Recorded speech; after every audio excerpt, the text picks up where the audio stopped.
Hello my friends, and welcome back to another video here on Conan Exiles. This is just a quick tips and tricks video for you, just to highlight some little bits and pieces that I've kind of discovered recently, or rediscovered should we say. So we're going to check them out in this video. If you find them helpful, if you find them useful, let me know in the comments down below, and I'll try and do more videos like this in the future. So let's get on with it with number one.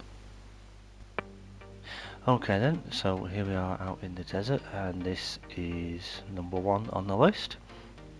And with this one, what we're talking about is if you play on an official server or a privately owned server that has the Decay Timer enabled, if you build yourself one of these, which is the repair hammer, any stations that you place down on the floor, so I've just chucked these down just for an example, but as you can see, if you go up to them with the repair hammer in your hand, it'll show you what the station is called, so it'll say repair blacksmith bench, and in order to do that I need stone and iron.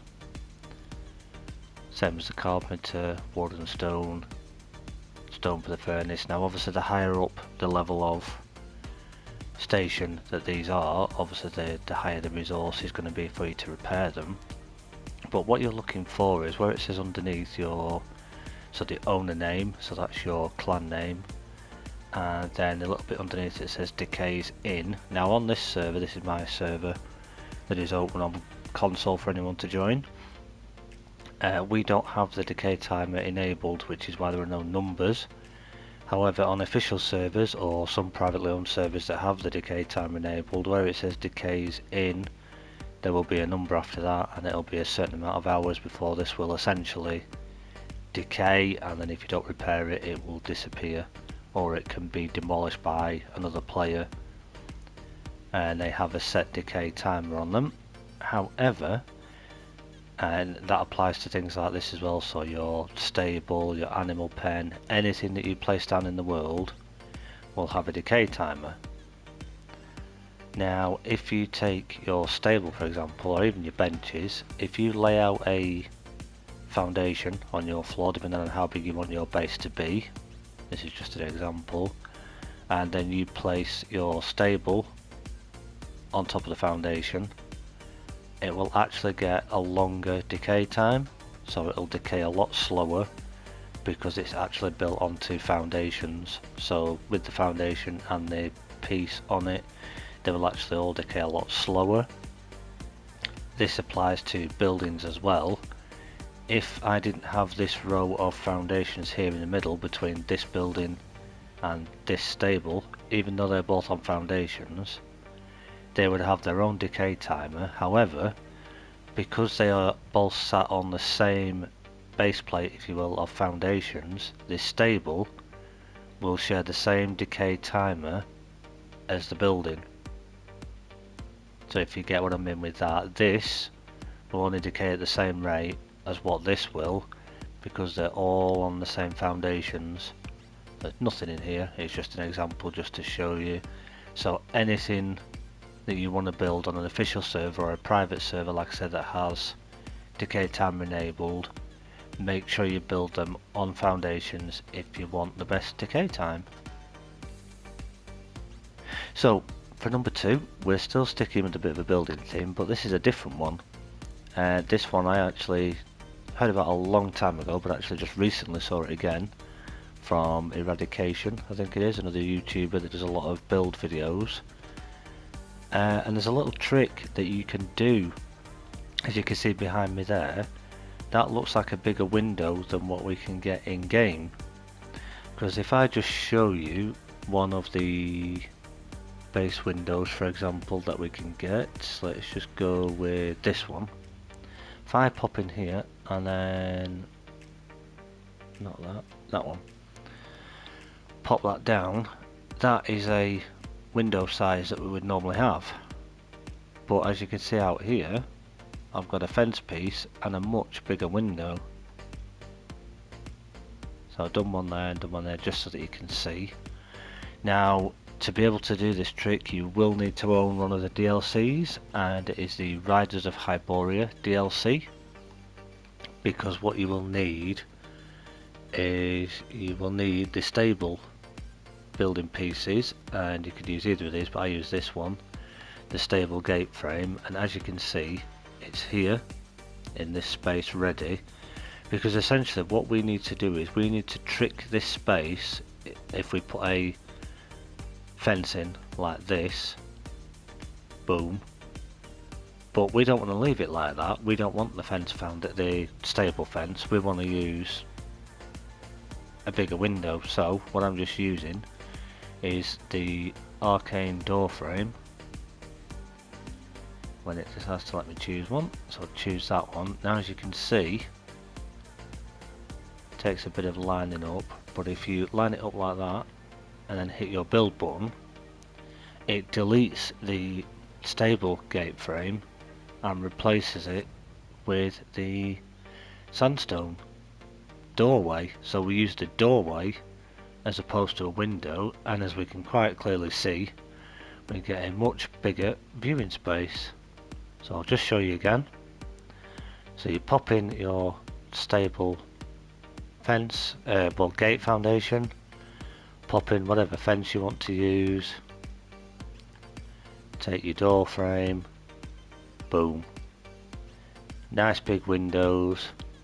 Obviously this is no good for a PvP server or a server where people can access benches and what have you, because as you can see, people could quite easily see into this. I mean, you could use this as a open porchway to your build if you wanted to close this line off with a wall and have it like a front porch, as we call it in the UK, or a nice balcony or lanai, whatever you want to call them, depending on where you're from.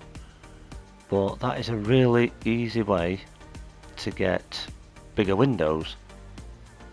So just to show you before we move on, this pretty much works with all of the sets. So you've got the basic sandstone at the very beginning, the stone brick, which looks a little bit nicer, definitely. This one was being a bit finicky with me, so it may be a bit fiddly. If it doesn't work for you, you might not be able to use it, but you can see it does still do it.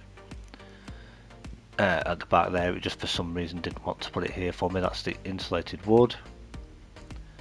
And the reinforced stone looks a bit more crazy because obviously the spikes on the top. Black ice, that was being a bit finicky with me again, but as you can see it still does it. The arena, this is one of my favourites. I like this one. I've actually got this on my main base that I have here on the server. I've actually done a little walkway between two main bits of my base and done these along the side. Then the Aquilonian, the Argosian, then we've got the Frontier, Nemedian, or Nemidian, however you pronounce it, Stormglass, and the Yamatai, just to give you some different examples there of ways that you can do it. Right, for our third one, just excuse me flying a moment, it just made this a little bit easier for you guys to get a bit of an aerial view of it, but as you can see this is related to the map room. So as you can see there, this is a map room that you can make at endgame, that you can place down, and once you unlock the obelisks in the game, you can travel to all those little obelisks using the little points that you can see sticking up around the outside of the map. Again, this is another placeable, and this is best being on foundations once again. Doesn't matter if your base is a huge straight foundation area, it will still work, but if you want to put it on something a bit more neater, what you can do is almost a circular shape, as you can see there, with steps around the outside. So in order to start that off, if I just come back over here, as you can see, I've got a little baby gazelle wanting to walk on it, but that's fine. What you want to do, whichever building set you use, you need to start with the triangular pieces. So you want to do one like this, and then put one either side, and then three identical, so you get this shape in the middle. And then at the end of each triangle, you place a square. So square, square, square, all the way around till you get back to the beginning, and then fill in the gaps with the wedge pieces again. Now obviously this is still too small for a map room, so what you then want to do is wherever you've done a square piece, you add your triangles, so like that, like that. Now what we can do there is then, it's a bit easier if you do your square pieces first, to be honest, but just to show you.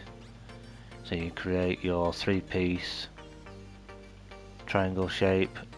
Oops, yeah, do your squares first, and you can see that it's much easier to get the shape, otherwise you can get a bit confused if you're new to doing this. Do your squares first, it makes it a lot easier. And then pop in the square. Again, sorry if you're going a bit dizzy doing this, I do when I'm doing them. But again, same thing. So now, where we've done the triangles, we need to do 2 squares. 1, 2, 1, 2, 1, 2, 2. And as I said, this will work with any of the building sets, so long as they have the wedge foundations. And then again, you just go back around your circle, this time filling in the wedge pieces, just like that. And now if I stop and I just fly up a moment and then look down, as you can see,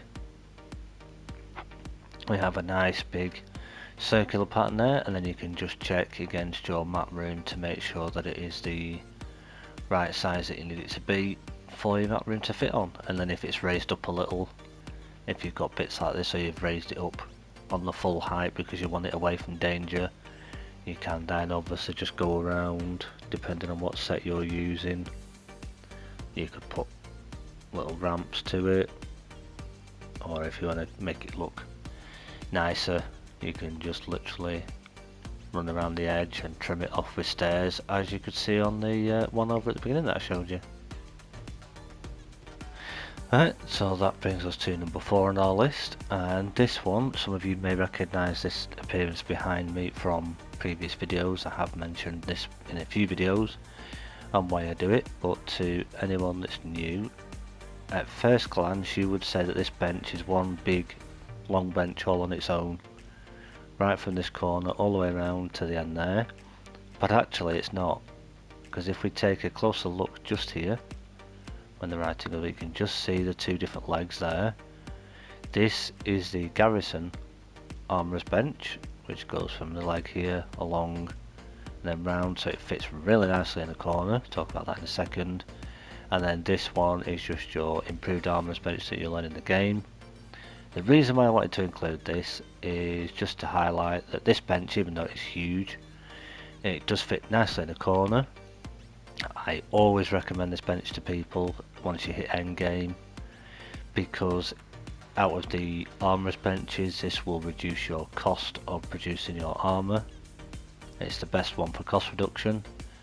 And if you put the shield right armourer in here, that's the one with the little shield symbol in the corner, they will give you the best armour value on your armour.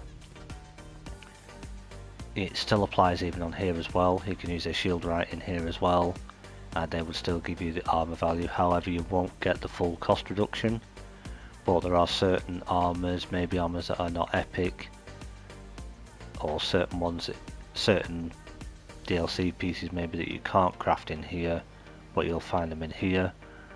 And I just wanted to show this off because I just feel as well with it that if you want a nice, neat and tidy base, because you will always need to get to your improved armourer's bench as well, it just shows that quite cohesively, nice and neat. You can easily pop it next to this bench and it looks like a part of it, and you'd have your shield right working away on here and your other shield right or your durability armourer working away on here, and it just looks nice and neat and tidy in your base. Right, now this last one, number 5 on our list, is a bit of a bonus one. I totally forgot about this one. It's not anything base related, this is actually something out in the map. Just so you know where I am over here at the Black Galleon, just on the bottom end of it. Just kind of stood in a little cave at the moment. If I just fly out just so you can see where I am. This is the black galleon above me, and then if we face back in, so I'm just sort of at the bottom right hand corner of what I call the eye shape that the river kind of forms, and this is the black galleon in the middle. If you climb up here and then onto here, whoops, I'm going to actually come out of creative just so I can climb properly. This may take you a bit of a do, and you'll need a fair bit of stamina for this because it is quite a climb. But if you make your way up here and then you climb up here, bear with me, it will take a few minutes, but if you get up here, get yourself up onto this whoops ledge here, save your stamina a bit again. Excuse me. Up here again, and then if I'm going the correct way, we need to climb up here. As you can see, my stamina is going down. We do have stamina reduction on this server slightly, so it doesn't cost as much, but you will have to watch your stamina if you're playing on official. But if we climb up here and then across here, as you can see, there's a body on the floor, and if we interact with that, we discover that. Feel free to pause the video if you want to read this. I'll probably read it during the editing, but as you can see, we find that book. Can't do anything with the body, but then also over here we have this box. If we interact with that, we get this piece of paper, which is the runner's secret recipe. So we'll learn that. So there you go. And then once you come out again, you may hear a little bit of aggro above you, but don't worry, you should be pretty safe in here. Nobody should be able to get to you. So then it is just a case of getting your way back out of here. Obviously I'm kind of just jumping a little bit because I am cloaked and in god mode, however you would need to climb. But yeah, as you can quite easily see, you can get yourself all the way back out quite safely. Whoop, a little bit of a jump there, be careful if you miss that because that will possibly hurt you a bit. Well then, as we can see, we're back safely out onto the river. Be aware of the alligators, or crocodiles, whatever you want to call them. So yeah, that is a little secret hidden bit that not a lot of people may know about on the Black Galleon. Right, well that is just about going to do it for this one. Like I said, just another quick one, a few little tips and tricks there, especially for new players. Maybe veteran players may have learnt something as well. If you found this video interesting, if you found it useful, let me know in the comments down below. Also let me know if you found any other little secrets in the game that we haven't covered, or any little tricks that you've learnt, or let me know if you did even know these ones that we've covered. And give the video a like if you enjoyed it. Gives the old algorithm the information that this is worth pushing out to other people. And subscribe while you're there if you haven't already. Thanks so much again for watching, and until I see you guys in the next video, we shall say goodbye. Alright then my friends, bye bye for now.